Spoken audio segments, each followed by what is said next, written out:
নমস্কার, আমি শুভশ্রী গাঙ্গুলি।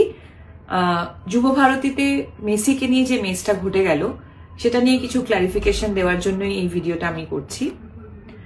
গোট ইভেন্টে আমি একজন ইনভাইটি ছিলাম, মানে আমাকে ইনভিটেশন পাঠানো হয়েছিল। আমি হায়াতে গেছিলাম। আমার ফ্রেটার্নিটি থেকে আমি এবং কৌশিক গাঙ্গুলি ছিলেন। শুধুমাত্র আমার ফ্রেটার্নিটি নয়, বড় বড় ইন্ডাস্ট্রিয়ালিস্টরা ছিলেন, এমিনেন্ট জাজেস, আইপিএস অফিসার্স, জার্নালিস্ট, স্পন্সরসদের তরফ থেকে অনেকে ছিলেন। সেখানে অ্যাক্টিভিটিটা এটাই ছিল, উনি আসবেন, আমাদের সবার সাথে মিট করবেন এবং ছবি তুলবেন। আমি 8:30 নাগাদ হায়াতে পৌঁছই। 10:15 নাগাদ ওনার সাথে আমার মিট হয়, আমি ছবি তুলি এবং যখন আমি বেরিয়ে আসছি তখন পিআর টিম থেকে আমাকে রিকোয়েস্ট করা হয়, ওদের পিআর টিম থেকে আমাকে রিকোয়েস্ট করা হয় যদি আমি যুব ভারতীতে যাই তাহলে ওনাদের জন্য খুব সুবিধে হয়, কারণ ওখানেও নানান রকম ব্যবস্থাপনা ছিল মেসিকে ঘিরে, যেখানে আমি থাকলে ওনাদের সুবিধে হয়। আমি ছাড়াও Sourav Ganguly, SRK, honourable chief minister. হ্যাঁ, আর একটা কথা বলে দিই, যেহেতু এই প্রশ্নটা উঠছে যে আমাদের ইন্ডাস্ট্রি থেকে আমাকেই কেন ডাকা হয়েছে, এটার উত্তর ওদের পিআর টিম বেশি ভালো দিতে পারবে যে আমাকে কেন ইনভাইট করা হয়েছিল। আমি রাজি হওয়ার পর হায়াত থেকে বেরিয়ে যুব ভারতীতে যাই এবং আমাদের জন্য একটা নির্দিষ্ট টেন্ট করা হয়েছিল, সেখানে অনেকেই আমরা বসেছিলাম, ওনার জন্য অপেক্ষা করছিলাম, অনুষ্ঠান শুরু হওয়ার অপেক্ষা করছিলাম। ইন বিটুইন আমার পিআর টিম থেকে ইনস্টাগ্রামে ফটোগুলো পোস্ট করা হয়। আমরা রিয়েলাইজ করিনি ঠিক সেই সময় ছবি পোস্ট হয়নি, তার কারণ ওখানে জ্যামার লাগানো ছিল। আপনারা যারা যারা ওখানে ছিলেন তারা নিশ্চয়ই জানেন আপনাদেরও ফোনের নেটওয়ার্ক কাজ করছিল না।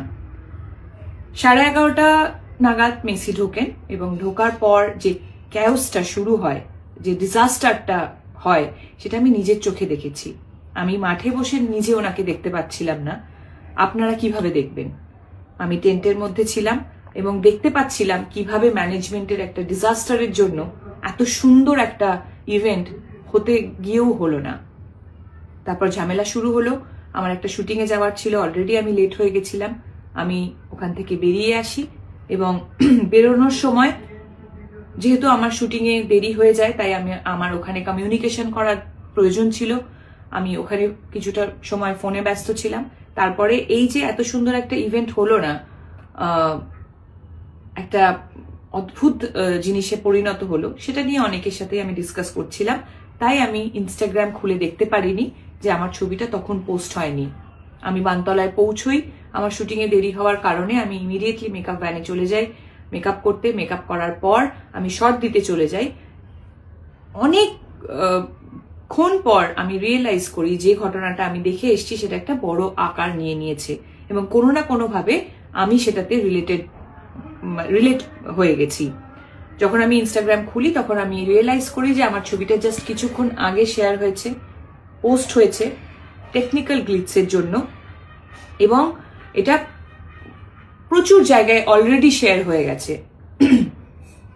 এখানেই আমার ঘটনা শেষ। তারপর থেকে শুরু হয় আর একটা ঘটনা, সেটা হলো আমাকে নিয়ে ট্রোল করা, অকথ্য ভাষায় গালাগালি, আমাকে একটা প্রোপাগান্ডা বানিয়ে, আমাকে একটা অবজেক্ট বানিয়ে, মানে আপনারা এমন একটা সিচুয়েশন ক্রিয়েট করলেন যেন মনে হলো মেসি যখন মাঠে ঢুকেছে আমি ওনাকে ঘিরে দাঁড়িয়েছিলাম একা, আমি ওনার সাথে ছবি তুলছিলাম সেলফি নিয়ে।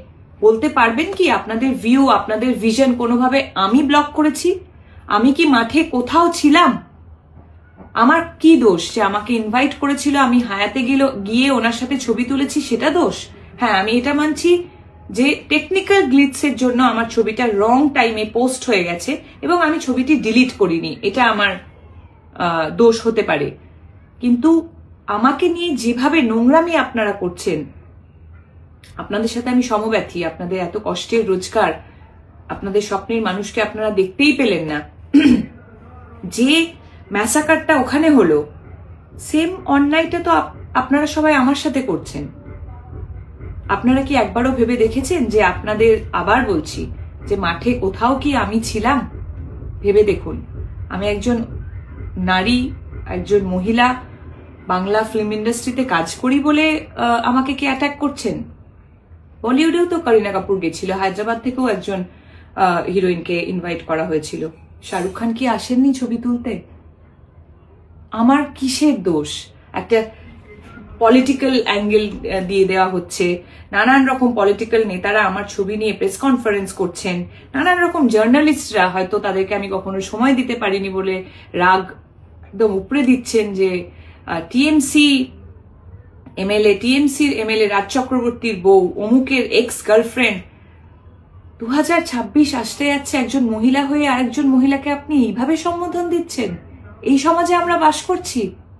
বাহ, আপনারা আমার সাথে ঠিক করলেন তো। দেখুন, আমার সাথে ট্রোল হচ্ছিল, আমাকে গালাগালি করছিলেন, যা খুশি করছিলেন, সত্যি বলছি, মন থেকে বলছি, আমি কিচ্ছু মনে করিনি। আমার সবসময় এটাই মনে হয়েছে, সত্যি তো সাধারণ মানুষের এত কষ্টের রোজগার, তাদের স্বপ্নের মানুষকে তারা একবারের জন্য দেখতে পেল না। তারা যদি আমাকে নিয়ে বাজে কথা বলে তাদের মন হালকা হয় তাহলে হোক, কিন্তু আজকে আমি এই ভিডিওটা করছি তার একটাই কারণ, কাল থেকে শুরু হয়েছে আমার বাচ্চাদের প্রতি আক্রমণ। দুটো ছোট ছোট বাচ্চা, তাকে বলা হচ্ছে, আমার কাছে মেল আছে এবং নানান রকম প্রমাণ আছে যেখানে বলা হচ্ছে ওই দুটো বাচ্চাকে মেরে ফেলা হবে। আমি একজন মা হিসেবে তো সেটা মেনে নেব না, কোনোভাবেই মেনে নেব না। আমি তো একজন পলিটিশিয়ান নই, আমি একজন অ্যাক্ট্রেস। আমার ভুলটা কোথায়? আবার বলছি, আমি কি মাঠে কোথাও ছিলাম? আপনাদের ভিশন আমি ব্লক করেছি? আমার বাচ্চাদের ওপর কেন আসছে? আপনারাও কিন্তু ইকুয়ালি অন্যায়টা করে ফেলেছেন, এটাই বলবো। এই ভিডিওটার পরেও নিশ্চয়ই আপনারা অনেকে অনেক কিছুই বলবেন, বলুন, অসুবিধে নেই, কিন্তু নিজেদের মানবিকতাটা হারিয়ে ফেলবেন না। দুটো বাচ্চা কোনোভাবেই কিন্তু যুক্ত ছিল না, সেই দুটো বাচ্চাকে প্লিজ টানবেন না। সবাই খুব ভালো থাকবেন, সকলকে ভালো রাখবেন।